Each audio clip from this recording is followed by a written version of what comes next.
Aloha. Tell you what, this is gonna be a super quick video for your holiday session. What we're trying to do is to express 16th notes. So when we have a down, up, down, up, down, up, down, up, I'm doing it open. I'm doing it with a palm mute. I'm muting that palm mute up because it changes the notes onto which we're muting and the notes we're playing. And then I try it with just silent fingering. So over here on this side, just fingering the notes, but not actually pressing them to play the actual scales.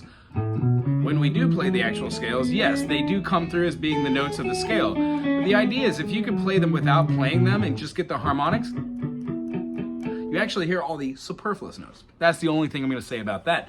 The method we were going for was having our first finger on the 7th fret of the A, skipping the second finger on the 8th fret, and then on the 9th fret, playing the D string and the G string with your third finger and your pinky, giving you a power chord. 1, 3, 5, 1, 5, 1. So when we play this low note, it drones.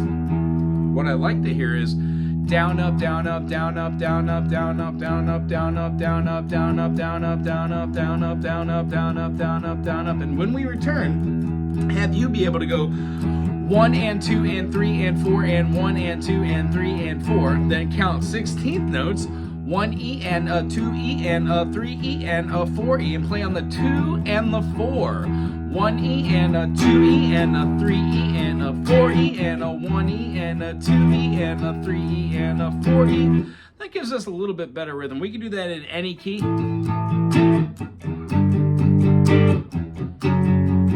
That's what that brain stew, that's what that groove was. 1, 2, 3, 1 E and a 2 E and a 1 E and a 2 E and a 1 E and a 2 E and a 3 E and a 4 E. You're playing on all the number beats. So we're gonna ingrain that into our head until we finally get it. Other than that, we're gonna learn a couple licks and a couple scales. And yes, they do primarily tend to stay with the pentatonics. What we know now is in the key of A major, there are 3 sharps: C sharp, F sharp, and G sharp.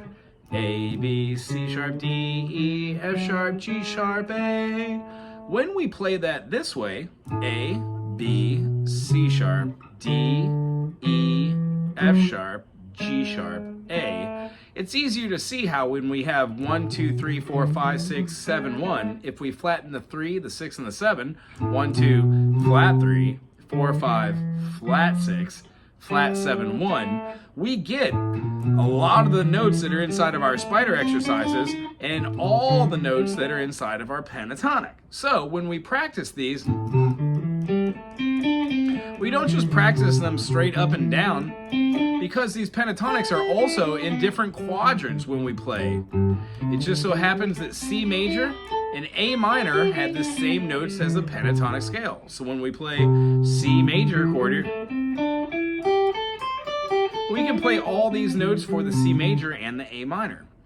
I understand this is a little whoop over the top, but what we should concentrate for on this week is finding a backing track that has something like a A minor, maybe a D major, a B minor, maybe a G. And when you play a chord structure,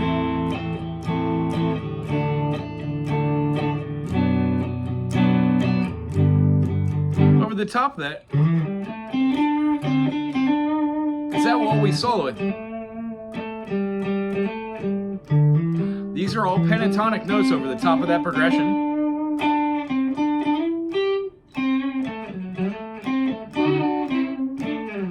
And what we're gonna do is when we get these individual notes, what I'd like to show you how to do is hold 2 notes at one time and play. So something we didn't talk about today, but what I want you to try for the next 2 weeks, every time you pick up your guitar, try it for 2 minutes, see if you can dig it.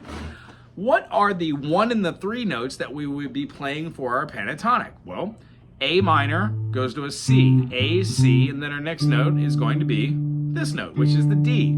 So why not play both of those and then come up here and play both of these, or these, and then these, and then these, and then these, and then these, and then these, and then these, and then these, and then these. Sorry. What we're doing is we're plucking A and D, we're plucking C and E. We're going to be plucking the G and the D. We're going to be plucking the E and the A. We're going to be plucking the C note here, and right above it, we're going to be plucking the C, the G, and the C here. Then we're going to be going up here, plucking, basically moving up here and playing 2 notes at once, right? We're going to be playing one of those. That is the D and the F sharp right here, and then we're going to be playing the A and the E, and then we're going to be playing the B and the F sharp. That way we have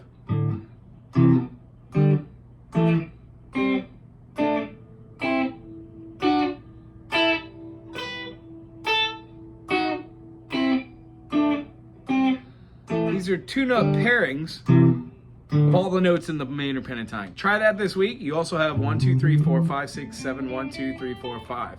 There's going to be, 13 notes in there? 1, 2, 3, 4, 5, 6, 7, 8, 9, 10, 11, 12. 12 notes plus the one we end on, the one before it. So, going through that, don't do them in the same patterns over and over again. 1, 2, 3, 4, 5, 6. You can do 1, flat 3, 4, 5, 6, 7 all day long. But what happens when you do 1, 1, 1, 1, 4, 4, 4, 4, 2, 2, 2, 2, 6, 6, 1.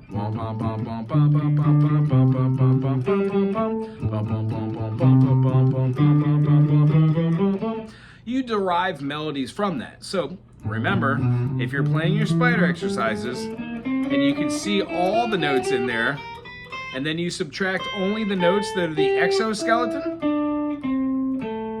the pentatonics, and then add the Aeolian mode, 1, 2, flat 3, 4, 5, flat 6, you get these awesome notes that are welcome in every single one of these scale positions. Then it's just getting used to them. Try to find a backing track. I'll send 1 or 2 your way and have fun. If you have any questions, please put it in a text or email and I'll get back to you. Other than that, yeah, if you ever want to borrow like a looping pedal or something like that, feel free. It's not a biggie off me. And, you know, a looping pedal is lots of fun to play with. And if nothing else, they're like 20, 30 bucks if you ever feel like having a pedal. That's a great one to go with. Anyway, it was wonderful seeing you. Have a happy holiday, and we'll see you upon your return January 8th or 9th or whatever that Tuesday is there. Aloha!